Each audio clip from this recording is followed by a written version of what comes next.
Welcome to the Future of Real Estate, your chance to find out what's going on in real estate and the real estate market. This morning show is brought to you by the Ellis Team at RE/MAX Realty Group.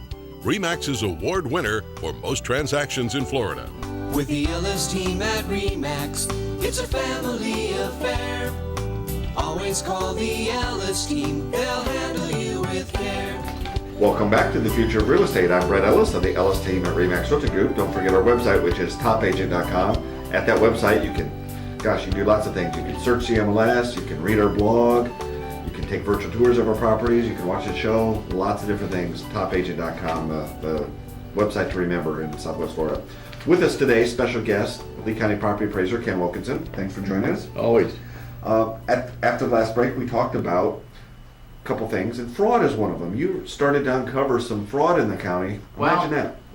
You know, as the importance of the Save Our Homes cap was building from '92, more and more people were willing to literally commit perjury when they'd come in and apply for homestead that they really weren't entitled to.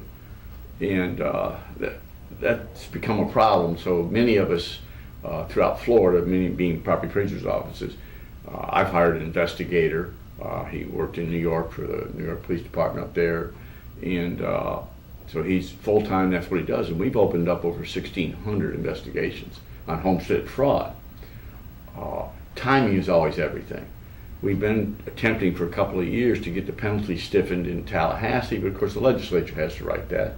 But if you can't demonstrate to them good cause, well, we think we have good cause. Like I say, since this individual's come down, we've opened up 1,600 investigations. One that got a lot of publicity, it's the old Schultz property out on the river. If you're a boater around here, you'll see it has the green roof, etc. Well, a couple of years ago, we suspected they may have been renting that, and when we get that tip or whatever, we'll notify them. We want to give them the opportunity to be truthful about it, and they signed an affidavit that they weren't. So we, weren't going to be able to take it away. That's a legal document. They swore under oath that they were not renting it. Well, then I got an anonymous tip and said to check out this website. I went on their website. It was a vacation home. They were offering for $19,000 a week. $19,000 a week? A week. With that, it's a 10,000 square foot house. With that, you got a captain in a boat. That was a platinum program. Okay. But they even had a guest book for weddings that have been there and everything. So it's obvious they were committing fraud. So we took away the homestead, and the homestead fraud laws are very it adds up. Yeah. Where you can go back to the time that the fraud occurred, come forward, and they owe all those taxes that they would have paid had they not perpetrated the fraud, plus a 50% penalty, 18% interest, and it added up. We ended up filing a lien this year for $458,000 on that property. Wow. And but the county's entitled to that money. It is, and that doesn't go to a property appraiser's office. That goes to general fund, to the general taxpayers fund. Right. And we'll eventually get it because you can't sell that property without satisfying a property tax lien. They have it's the strongest lien there is. Correct. So but eventually the taxpayer and will you get file paid for back. foreclosure if they don't pay it. If they go in arrears on everything else, sure. Oh, but you can't say they pay their normal taxes, but not that lien. I've never looked at it in that respect. I don't think a government calls for the foreclosure, but there's lenders on there, and they'll want it.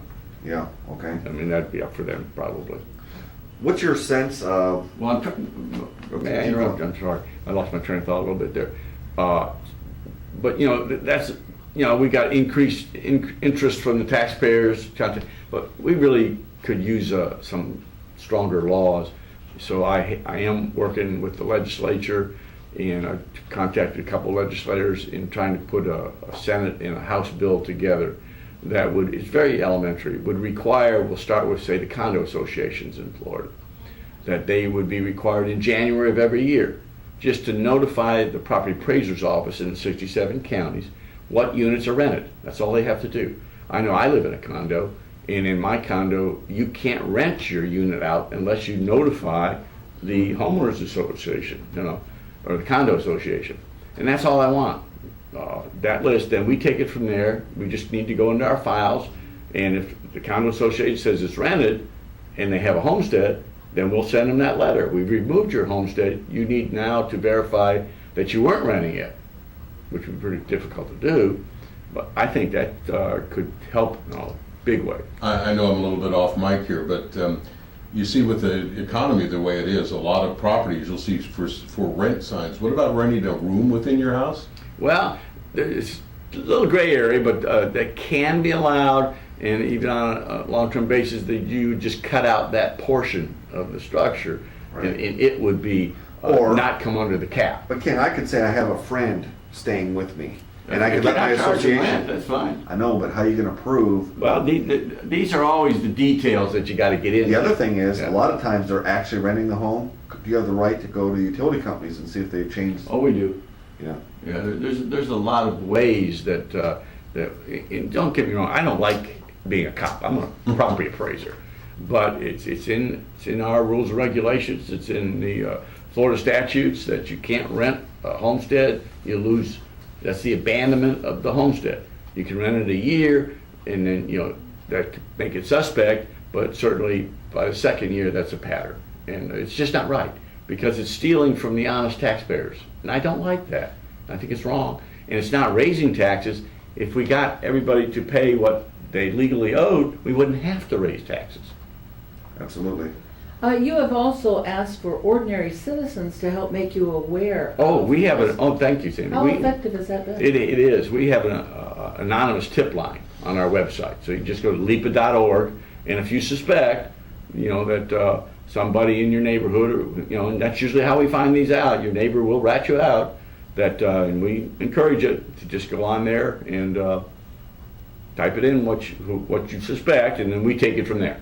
Most of the time it's valid. Oftentimes you'll find that, when people move to Florida, move to Lee County in our neighborhoods, if that home that they're purchasing had a homestead, they inherit it for that year because everything's January 1st. Then they have to come in and apply in their own right for the following year. Well, some tips we'll get, and it very easily we can verify, well, they're entitled to it. They just need to come in for the next year. We got about 2 minutes left. I was going to ask you about the ballot that's coming up in November. Right.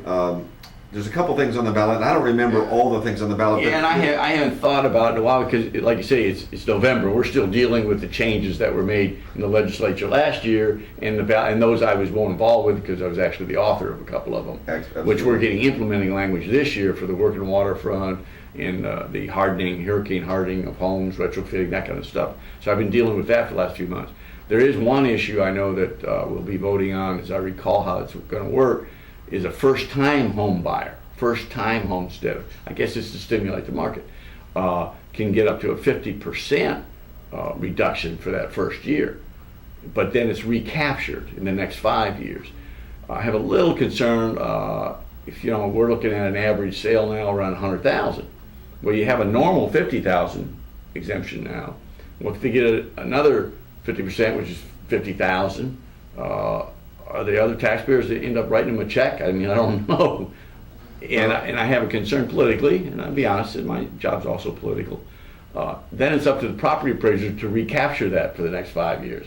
So they love you the first year, and they love the legislature because they passed that one, but they're not going to call the legislature when the next year have to raise it 20%. Absolutely. You follow me? And we got to make sure we don't put people into properties that can't afford the next year's. Yeah, we don't want to taxes. create a whole other mess we did before by people being able to afford to get there because of all these different benefits. But then if those go away, then if they can't still afford, then we get right back in the same mess again. Absolutely. Well, you've been watching and listening to The Future of Real Estate presented by the Ellis Team at RE/MAX. Stay tuned. We'll be right back.